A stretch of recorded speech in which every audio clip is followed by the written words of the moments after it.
Kita tidak melarang masjid, musola menggunakan toa, tidak. Silahkan, karena kita tahu itu bagian dari syiar agama Islam, ya. Tetapi ini harus diatur tentu saja.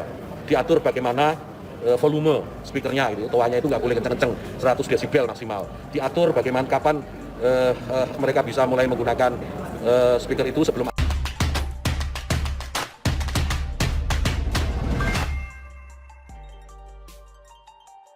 Imbas toa, Menak terancam diahokkan. Ditulis oleh Mpok Desi dari suar.com. Kontroversi Menteri Agama Yakut Kholil Qoumas atau Gus Yakut bukan sekali atau dua kali. Keberadaannya di Kabinet Indonesia Maju sejak kali pertama sudah menuai pro dan kontra. Dirinya kali ini kembali terkesan berseberangan ketika mengimbau agar pengguna toa masjid ditertibkan. Imbauan yang resmi dikeluarkannya lewat surat edaran nomor 05 tahun 2022. Beberapa poin disampaikan dalam imbauan tersebut yang kurang lebihnya meminta volume pengeras suara diatur sesuai dengan kebutuhan dan paling besar 100 dB atau 100 desibel. Tujuan imbauan tidak lain sebagai upaya meningkatkan ketentraman, ketertiban, dan keharmonisan antar warga masyarakat. Tidak bermaksud membela Gus Yakut yang notabene manusia biasa seperti juga manusia lainnya. Sehingga jika kali ini terjebak dalam analogi pengeras suara masjid dengan gonggongan anjing, maaf, apakah tidak lebih baik jika kita sebagai sesama manusia di mata Tuhan yang pengasih dan pemurah memberikan maaf? Yang paling sederhana lagi, kalau kita hidup dalam satu kompleks, misalnya kiri, kanan, depan, belakang, pelihara anjing semua, misalnya menggonggong dalam waktu bersamaan, kita ini terganggu nggak? Artinya apa? Suara-suara ini, apapun suara itu, harus kita atur supaya tidak jadi gangguan. Speaker di musola masjid silakan dipakai, tapi tolong diatur agar tidak ada terganggu. Pungkas Yakut dikutip dari detik.com. Memahami anjing adalah binatang najis bagi umat muslim, tetapi menurut penulis yang dikatakan Gus Yakut adalah kegaduhan suara yang ditimbulkan jika tidak diatur. Maaf, penulis tidak menangkap yang dimaksud adalah suara azan, melainkan kegaduhan suara jika tidak ditertibkan. Sekarang ambil contoh lagu favorit penulis deh. Penulis suka banget lagu Bon Jovi yang berjudul It's My Life. Kebetulan tetangga sebelah ikut-ikutan pula memutar lagu favoritnya yang gak kalah seru ngeroknya. Mikir deh, apa gak tabrakan tuh lagu saling memekakkan telinga. Tadinya enak didengar, ujungnya jadi emosi karena tidak lagi bisa dinikmati. Kira-kira begitulah kita bisa menikmati jika tidak terlalu berlebihan, kan begitu? Mengenai analogi dalam hal ini apesnya anjing. Analogi kerap kita temui di dalam kehidupan sehari-hari dan sifatnya spontan.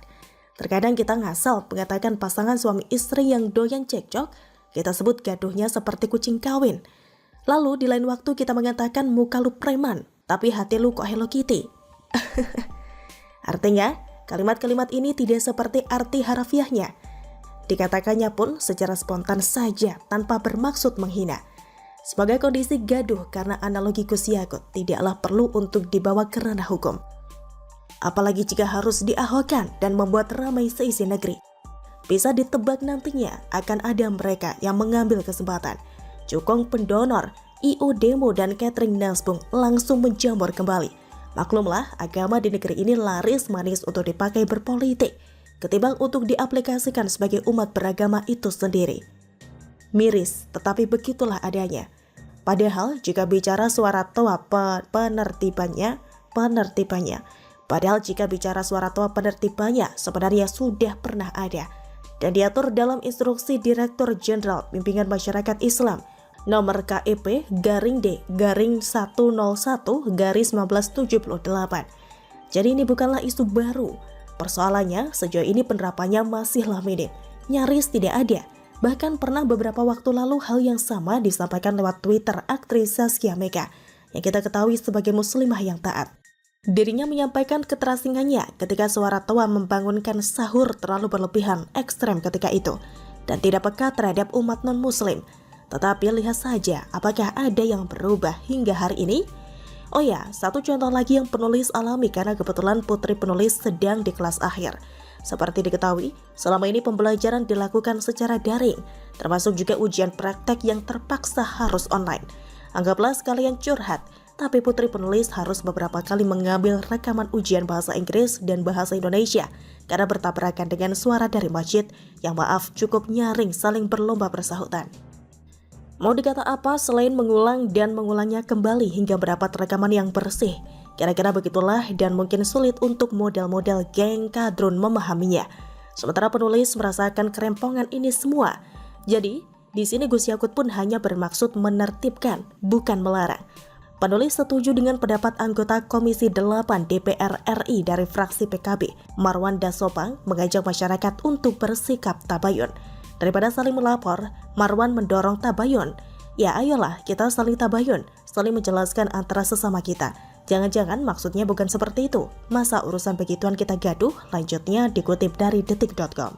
Kalau suara itu menjadi bising, apakah orang jadi tertarik? Tentu tidak tertarik. Dalam berbagai perjalanan spiritual, ada orang masuk Islam karena mendengarkan azan, karena keteduhan. Maka kalau suara azan, suara ngaji, suara lain dari masjid memegahkan telinga, tentu itu bukan bagian dari syiar Islam, kata Marwan Dasopang, dikutip dari detik.com. Tidak menampik, suara azan yang dikumandangkan untuk beberapa orang terkadang menyentuh untuk mengenal Islam lebih jauh. Demikian juga seperti halnya lagu rohani ataupun pohon Natal yang mampu menyentuh hati untuk sebagian orang lainnya. Artinya menurut penulis, semua akan bisa menyentuh jika ada keteduhan, apapun agama yang dimaksudkan di sini. Sehingga tidaklah perlu jika pada Gus Yakut yang terpeleset harus mengulang cerita Ahok yang juga kepeleset kata ketika itu. Kocak kalau kita terlalu disibukkan mencari-cari kesalahan orang lain. Padahal inti Gus Yakut hanya bermaksud menekankan bahwa suara apapun itu kalau bersamaan saling berlomba kejar-kejaran hilang kehusukannya. Menurut penulis sih demikian. Bagaimana menurut Anda?